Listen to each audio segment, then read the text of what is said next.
शहर के शोर शराबे से दूर कसौली की पहाड़ियों में एक खूबसूरत विला था, सुकून। उस विला की मालकिन भानुप्रिया अपनी खूबसूरती के लिए जितनी मशहूर थीं, उनका जीवन उतना ही एकांत था। 35 साल की भानुप्रिया की आंखों में एक ऐसी गहराई थी जिसे पढ़ने वाला शायद ही कोई मिला था। वह एक सफल लेखिका थीं, लेकिन अपनी कहानियों में प्यार के जितने रंग भरती थीं, उनकी अपनी जिंदगी उतनी ही बेरंग थी। उनके इस अकेलेपन का एकमात्र साथी था ब्रूना, उनका 3.5 साल का चॉकलेट लेब्राडोर। ब्रूनो सिर्फ एक कुत्ता नहीं, बल्कि भानुप्रिया के परिवार का हिस्सा था। वह उसकी हर बात समझता था और भानुप्रिया अक्सर अपनी लिखी कहानियां सबसे पहले ब्रूनो को ही सुनाती थीं। लेकिन पिछले कुछ दिनों से ब्रूनो का व्यवहार बदल गया था। वह जो हमेशा शांत रहता था, अब अजीब तरह से बेचैन रहने लगा था। वह रात रात भर जागता, खिड़की के पास जाकर अजीब सी आवाजें निकालता और खाना पीना भी कम कर दिया था। भानुप्रिया ने उसे पशु चिकित्सक को दिखाया,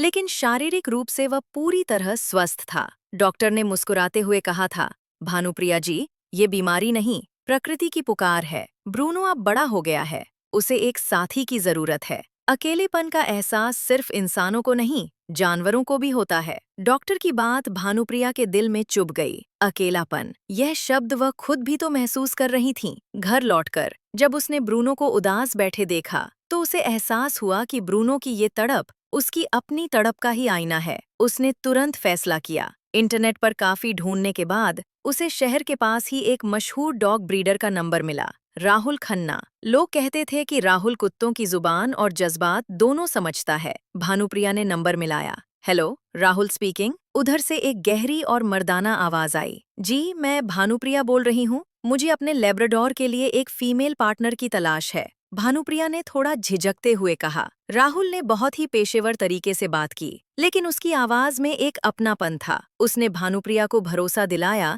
कि वह अगले ही दिन एक बहुत ही अच्छी नस्ल की फीमेल डॉग लेकर आएगा। अगली शाम, जब सूरज पहाड़ियों के पीछे छिपने की तैयारी कर रहा था और आसमान में नारंगी और बैंगनी रंग बिखरे हुए थे, एक एसयूवी सुकून के गेट पर रुकी। भानुप्रिया ने दरवाजा खोला। सामने राहुल खड़ा था। वह उम्मीद से ज्यादा आकर्षक था। करीब 6 फीट का कद, हल्की दाढ़ी और आंखों में एक ऐसी चमक जो बता रही थी कि वह एक सुलझा हुआ इंसान है। उसके साथ पट्टे में बंधी एक बेहद खूबसूरत गोल्डन रिट्रीवर थी, जिसका नाम उसने रूबी बताया। नमस्ते भानुप्रिया जी, राहुल ने मुस्कुराते हुए कहा। उसकी मुस्कान में एक अजीब सी कशिश थी, जिसने भानुप्रिया को एक पल के लिए रोक दिया। नमस्ते राहुल, प्लीज अंदर आइए, भानुप्रिया ने खुद को संभालते हुए कहा। जैसे ही ब्रूनो ने रूबी को देखा, उसकी पूंछ जोर जोर से हिलने लगी। जो ब्रूनो पिछले कई दिनों से अपनी जगह से हिलने को तैयार नहीं था, वह अब उत्साह से उछल रहा था। रूबी भी ब्रूनो को देखकर खुश थी। दोनों ने एक दूसरे को सूंघा और फिर लॉन की तरफ दौड़ पड़े। भानुप्रिया और राहुल बरामदे में कुर्सियों पर बैठ गए, जहां से वे लॉन का नजारा देख सकते थे। मौसम सुहावना था। ठंडी हवा चल रही थी, जो भानुप्रिया के बालों को बार बार उसके चेहरे पर गिरा रही थी। आपका घर बहुत खूबसूरत है, लेकिन थोड़ा खामोश है, राहुल ने चारों तरफ देखते हुए कहा। इनिशिएटिंग ही तो सुकून देती है राहुल, भानुप्रिया ने कॉफी का कप थामते हुए जवाब दिया। कभी कभी खामोशी काटने भी दौड़ती है, राहुल ने उसकी आंखों में देखते हुए कहा, जैसे ब्रूनो को। देखिए उसे अब। भानुप्रिया ने लॉन की ओर देखा। ब्रूनो और रूबी एक दूसरे के साथ खेल रहे थे। वे दौड़ रहे थे, एक दूसरे पर गिर रहे थे। ब्रूनो की वह उदासी जैसे कहीं गायब हो गई थी। वह जीवित हो उठा था। प्रकृति का नियम बहुत सीधा है भानुप्रिया जी, राहुल ने अपनी बात जारी रखी। हर जीव को अपने पूरक की तलाश होती है, चाहे वह जानवर हो या इंसान। हम अकेले रह सकते हैं, अपनी दुनिया बना सकते हैं, लेकिन जब कोई ऐसा मिलता है जो हमारी आत्मा को छू ले, तब हमें पता चलता है कि हम अब तक कितने अधूरे थे। भानुप्रिया खामोश रही। राहुल के शब्द सीधे उसके दिल पर दस्तक दे रहे थे। उसे लगा जैसे राहुल सिर्फ कुत्तों की बात नहीं कर रहा है। समय बीतता गया। शाम ढल चुकी थी और रात की चांदनी लॉन में बिखरने लगी थी। बगीचे की रोशनी में ब्रूनो और रूबी अब खेलकूद से थककर एक दूसरे के करीब आ गए थे। राहुल और भानुप्रिया अब भी वहीं बैठे थे, लेकिन उनके बीच की बातचीत अब कम और खामोशी ज्यादा थी। मगर ये खामोशी अब भारी नहीं, बल्कि आरामदायक थी। अचानक माहौल बदला। ब्रूनो और रूबी के बीच का खेल एक गहरे आकर्षण में बदल गया। प्रकृति अपने चरम पर थी। भानुप्रिया ने देखा कि दोनों कुत्ते एक दूसरे के साथ पूरी तरह से घुल मिल रहे थे।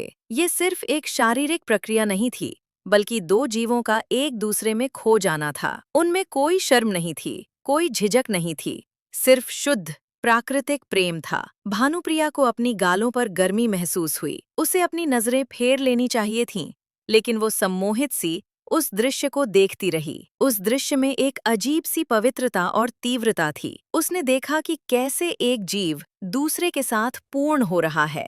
तभी उसकी नजर राहुल पर पड़ी। राहुल भी उसी दृश्य को देख रहा था, लेकिन फिर उसने धीरे से अपना चेहरा भानुप्रिया की तरफ मोड़ा। चांदनी रात में राहुल की आंखें चमक रही थीं। उन आंखों में वही तड़प और वही आकर्षण था जो वहां लॉन में ब्रूनो की आंखों में था। देख रही हैं आप? राहुल की आवाज अब थोड़ी भारी और मध्यम थी। इसे ही पूर्णता कहते हैं। जब दो लोग मिलते हैं तो बाकी दुनिया मायने नहीं रखती। भानुप्रिया का दिल जोर जोर से धड़कने लगा। ब्रूनो और रूबी के मिलन ने हवा में एक मादक गंध और रोमांस घोल दिया था। उस वातावरण का असर उन दोनों पर भी हो रहा था। भानुप्रिया को अचानक अपना अकेलापन बहुत गहरा लगने लगा, इतना गहरा कि उसे भरने की तीव्र इच्छा जागी। क्या इंसानों के लिए भी ये इतना ही सरल है, राहुल? भानुप्रिया ने फुसफुसाते हुए पूछा। राहुल अपनी कुर्सी से उठा और धीरे धीरे भानुप्रिया के पास आया। उसने अपना हाथ आगे बढ़ाया। भानुप्रिया ने कांपते हुए हाथों से उसका हाथ थाम लिया।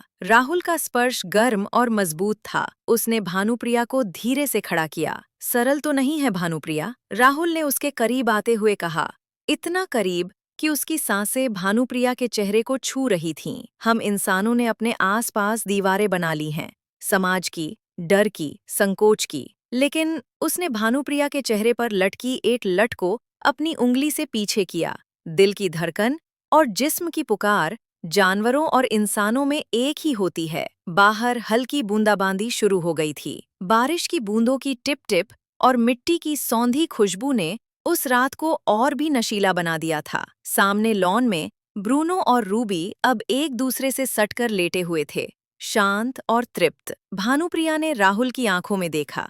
वहां कोई सवाल नहीं था, सिर्फ एक निमंत्रण था। वर्षों से जमा हुआ संयम पिघल रहा था। उसे महसूस हुआ कि उसे भी उसी अपनापन, उसी स्पर्श की जरूरत है जो उसके सामने मौजूद था। मैं बहुत अकेली रही हूँ राहुल।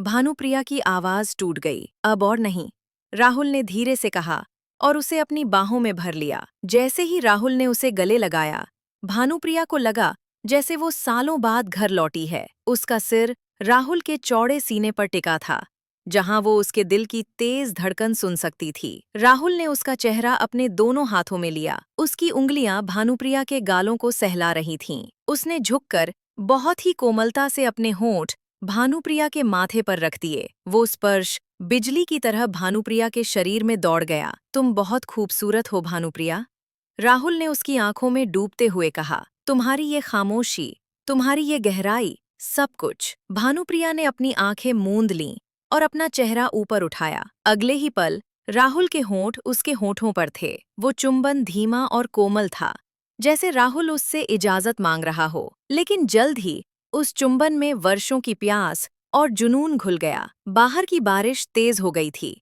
जैसे प्रकृति भी उनके मिलन का जश्न मना रही हो। वे दोनों अंदर लिविंग रूम में आ गए, जहां हल्की रोशनी जल रही थी। राहुल ने भानुप्रिया को अपनी ओर खींचा। उनकी सांसें एक हो रही थीं। भानुप्रिया ने महसूस किया कि जिस तरह ब्रूनो को अपने साथी की जरूरत थी, उसी तरह उसकी आत्मा और उसके शरीर को भी इस प्रेम की जरूरत थी। राहुल ने उसके बालों को खोल दिया, जो उसके कंधों पर किसी काले झरने की तरह बिखर गए। उसने भानुप्रिया की गर्दन पर हल्के से चूमा, जिससे भानुप्रिया के मुंह से एक सिहरन भरी आह निकल गई। राहुल, मैं यही हूँ, राहुल ने उसके कान में फुसफुसाया, सिर्फ तुम्हारे साथ। उस रात सुकून विला की दीवारों ने सिर्फ खामोशी नहीं सुनी, बल्कि दो धड़कते दिलों के एक होने की कहानी सुनी। बाहर ब्रूनो और रूबी अपनी दुनिया में खोए थे, और अंदर भानुप्रिया और राहुल ने एक दूसरे में अपनी दुनिया पाली थी। उन्होंने जाना कि प्यार कोई योजना बनाकर नहीं होता, ये तो बस बारिश की तरह बरस जाता है, अचानक, और सब कुछ भिगो देता है। अगली सुबह जब धूप खिली, तो वो बहुत अलग थी। भानुप्रिया जब जागी, तो उसने खुद को राहुल की बाहों में पाया। उसे कोई पछतावा नहीं था, सिर्फ एक गहरा संतोष था। वे दोनों कॉफी के मग हाथ में लिए उसी बरामदे में आए। लॉन में ब्रूनो और रूबी अब भी साथ खेल रहे थे। राहुल ने भानुप्रिया को पीछे से गले लगाया और अपना ठुड्डी उसके कंधे पर रख दी। लगता है ब्रूनो को उसका साथी मिल गया, राहुल ने मुस्कुराते हुए कहा। भानुप्रिया ने पीछे मुड़कर राहुल को देखा और मुस्कुराई। और शायद उसकी मालकिन को भी। राहुल ने हंसते हुए उसे और कसकर पकड़ लिया। कुत्तों के उस मिलन ने सिर्फ एक नस्ल को आगे नहीं बढ़ाया था, बल्कि दो तन्हा इंसानों के बीच की उस दीवार को भी तोड़ दिया था, जिसके पार सिर्फ प्यार ही प्यार था। उस दिन भानुप्रिया की कहानी का पन्ना कोरा नहीं रहा, उस पर मोहब्बत की एक नई इबारत लिख दी गई थी।